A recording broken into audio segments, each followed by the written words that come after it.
In this video, I'll be showing you how to ready your mother dough for baking. This is my mother dough. I have it in the fridge all the time, and now I'm taking some parts of it and I'm mixing that with flour and equal amounts of water. This is then called the sourdough starter, which I will be using for the bake. Usually I take around 130 grams of the mother dough, place it in here, and then feed it with 130 grams of flour and 130 grams of water. But in this case, I just needed that amount for my bread, but you could also feed it with 50 grams of flour, 50 grams of water. What's just important is it should be equal amounts of water and flour. You want it to have 100% hydration.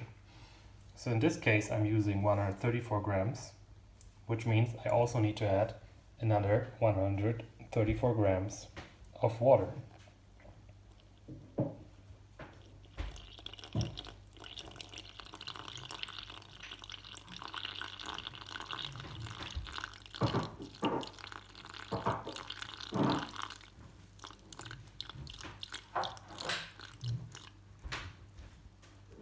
That's it. Now just stir this a little.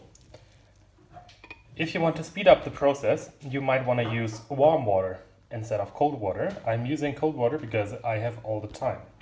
Warm water would speed up the process. Stir it, cover it, and then approximately after 3 hours or so, it's ready to be used for baking.